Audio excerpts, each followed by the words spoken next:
Hi all, welcome to football arena. കഴിഞ്ഞ world കപ്പിൽ ഫ്രാൻസിനെ പരാജയപ്പെടുത്തിക്കൊണ്ടായിരുന്നു അർജന്റീന കിരീടം നേടിയത്. ആ വേൾഡ് കപ്പ് ഫൈനൽ മത്സരം പിന്നീട് താൻ കണ്ടിട്ടില്ല എന്ന കാര്യം കിലിയൻ എംബപ്പെ ഈയിടെ ഒരു അഭിമുഖത്തിൽ പറഞ്ഞിരുന്നു. അതേക്കുറിച്ച് വീണ്ടും അദ്ദേഹത്തോട് ചോദിച്ചിരുന്നു. അതായത് ഇനി അർജന്റീനയെ ലഭിച്ചു കഴിഞ്ഞാൽ റിവഞ്ച് എടുക്കുമോ എന്നായിരുന്നു ചോദ്യം.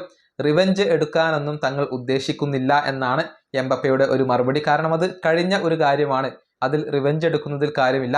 പക്ഷെ അർജന്റീനയെ ഇനി ലഭിച്ചു കഴിഞ്ഞാൽ വിജയിക്കണമെന്ന അതിയായ ആഗ്രഹത്തോടു കൂടി കളിക്കും, സർവ്വതും സമർപ്പിച്ചുകൊണ്ട് കളിക്കും എന്നാണ് എംബപ്പെ പറഞ്ഞിട്ടുള്ളത്. അദ്ദേഹത്തിന്റെ വാക്കുകൾ ഇങ്ങനെയാണ്, ചോദ്യം ഇങ്ങനെയാണ് വരുന്നത്: ഖത്തർ വേൾഡ് കപ്പ് ഫൈനൽ മത്സരം പിന്നീട് നിങ്ങൾ കണ്ടിട്ടില്ല എന്ന് പറഞ്ഞു.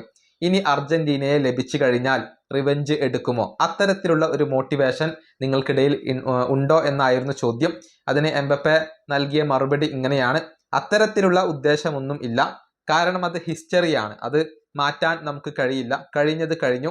അവർ അർഹിച്ച വിജയമാണ് അന്ന് അവിടെ നേടിയത്. പ്രതികാരം തീർക്കുക എന്ന ഉദ്ദേശമൊന്നും ഞങ്ങൾക്കില്ല. പക്ഷെ അർജന്റീനക്കെതിരെയുള്ള ഒരു മത്സരം വന്നാൽ വിജയിക്കാനുള്ള അതിയായ ആഗ്രഹത്തോടു കൂടിയാണ് കളിക്കുക. എപ്പോഴും ഞങ്ങൾ അങ്ങനെ തന്നെയാണ് കളിക്കാറുള്ളത്.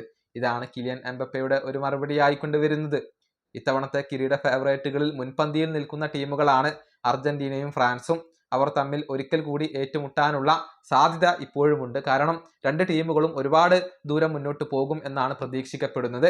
അങ്ങനെ ഒരു മത്സരം വന്നു കഴിഞ്ഞാൽ അത് ഫുട്ബോൾ ആരാധകരെ ആവേശത്തിലാഴ്ത്തുന്ന ഒരു മത്സരം തന്നെയായിരിക്കും. ഈ വീഡിയോ അവസാനിപ്പിക്കുന്നു. അടുത്തൊരു വീഡിയോയിൽ കാണാം.